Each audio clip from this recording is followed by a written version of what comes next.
Johnson, Congressman. Hi, Dusty. Thank you. And all others with us tonight from Congress, thank you very much for coming. We appreciate it. There could be no better place to celebrate America's independence than beneath this magnificent, incredible, majestic mountain monument to the greatest Americans who have ever lived.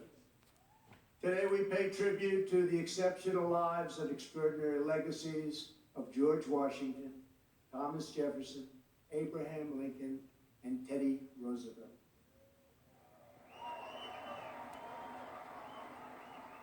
I am here as your president to proclaim before the country and before the world, this monument will never be desecrated.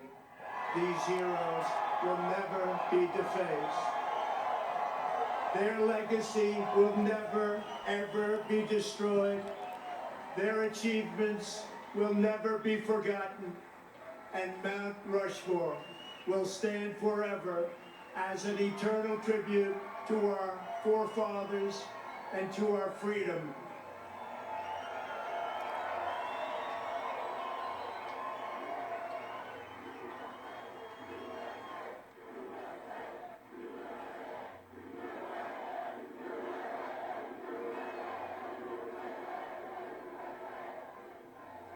We gather tonight to herald the most important day in the history of nations, July 4th, 1776.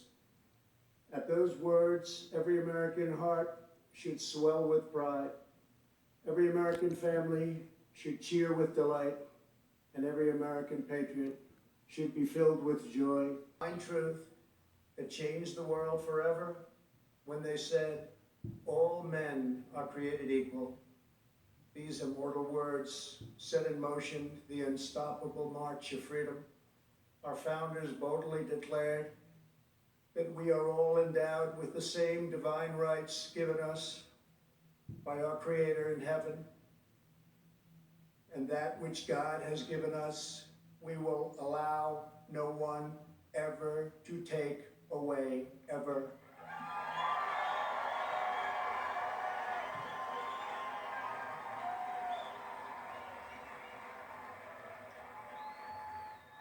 (1776) represented the culmination of thousands of years of Western civilization and the triumph of not only spirit, but of wisdom, philosophy, and reason. And yet, as we meet here tonight, there is a growing danger that threatens every blessing our ancestors fought so hard for, struggled, they bled to secure.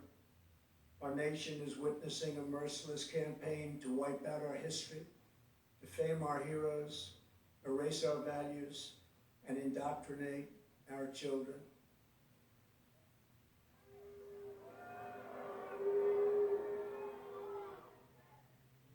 Angry mobs are trying to tear down statues of our founders, deface our most sacred memorials, and unleash a wave of violent crime in our cities.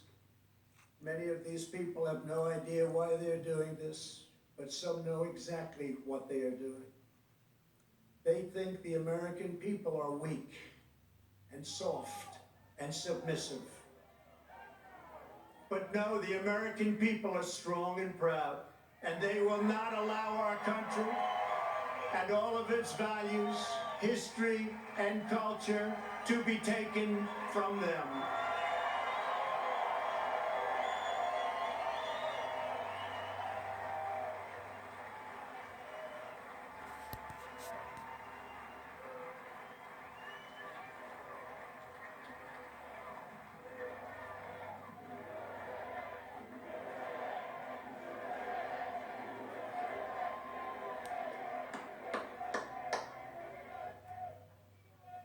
One of their political weapons is cancel culture, driving people from their jobs, shaming dissenters, and demanding total submission from anyone who disagrees. This is the very definition of totalitarianism. and it is completely alien to our culture and to our values, and it has absolutely no place in the United States of America.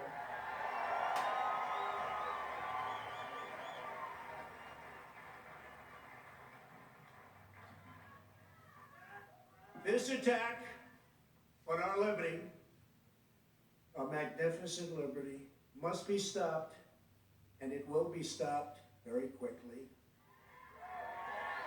We will expose this dangerous movement, protect our nation's children, end this radical assault, and preserve our beloved American way of life.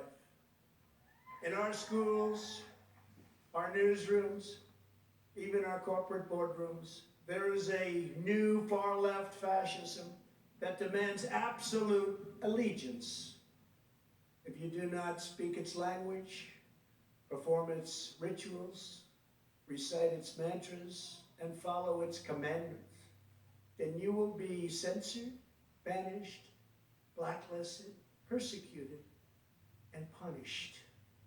Not going to happen to us. Make no mistake, this left-wing cultural revolution is designed to overthrow the American Revolution. In so doing, they would destroy the very civilization that rescued billions from poverty, disease, violence, and hunger, and that lifted humanity to new heights of achievement, discovery, and progress. To make this possible, they are determined to tear down every statue, symbol, and memory of our national heritage.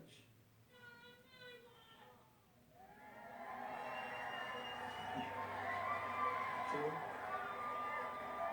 That's very true, actually. That is why I am deploying federal law enforcement to protect our monuments, arrest the rioters, and prosecute offenders to the fullest extent of the law.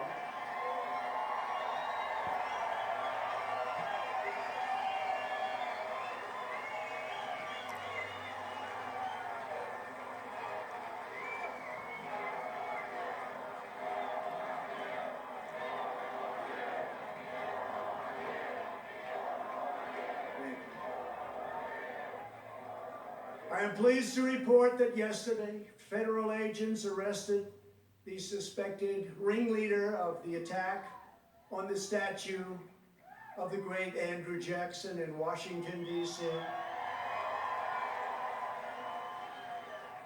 And in addition, hundreds more have been arrested.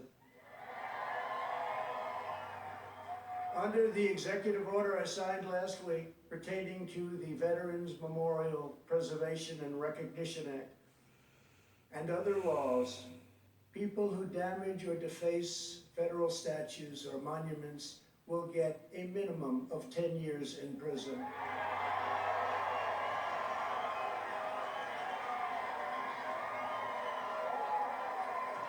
And obviously that includes our beautiful Mount Rushmore.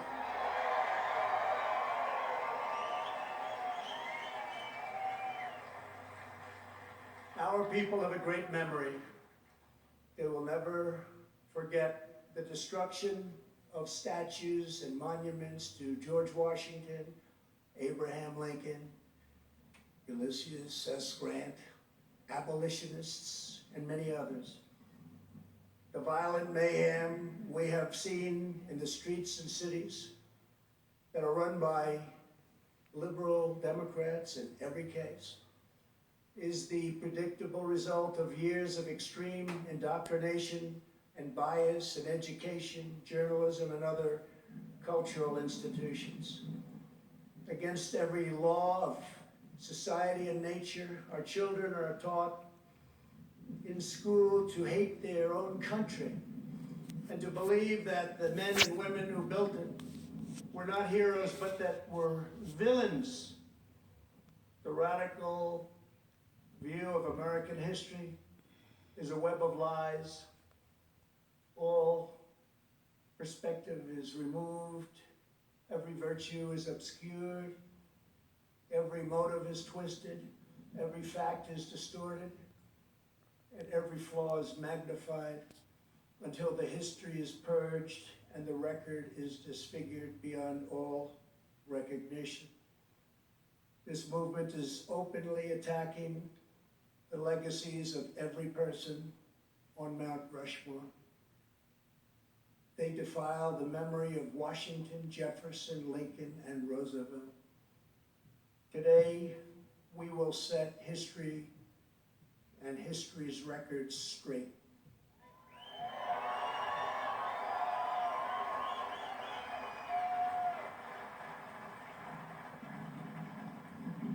Before these figures were immortalized in stone, they were American giants in full flesh and blood, gallant men whose intrepid deeds unleashed the greatest leap of human advancement the world has ever known. Tonight I will tell you, and most importantly, the youth of our nation, the true stories of these great, great men. From head to toe, George Washington represented the strength, grace, and dignity of the American people.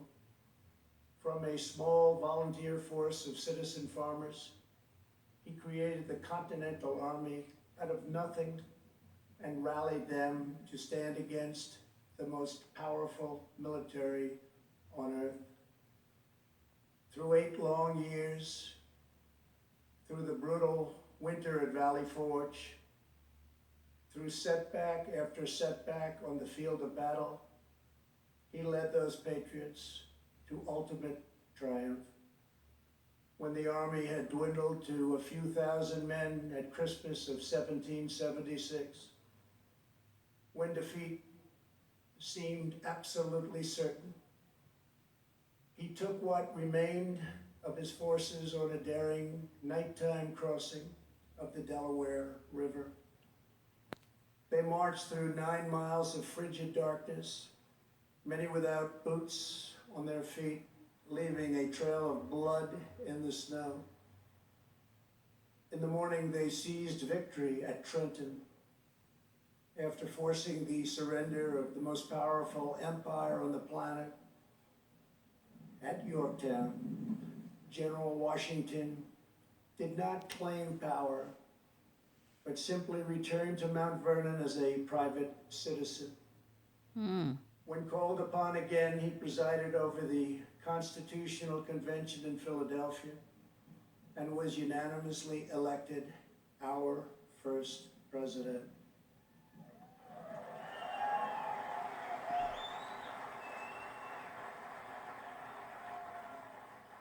When he stepped down after 2 terms, his former adversary, King George, called him the greatest man of the age. He remains first in our hearts to this day. For as long as Americans love this land, we will honor and cherish the father of our country, George Washington.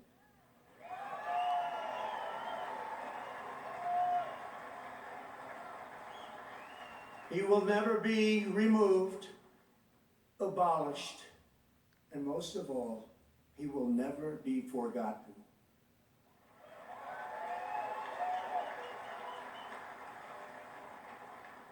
Thomas Jefferson, the great Thomas Jefferson, was 33 years old when he traveled north to Pennsylvania and brilliantly authored one of the greatest treasures of human history, the Declaration of Independence.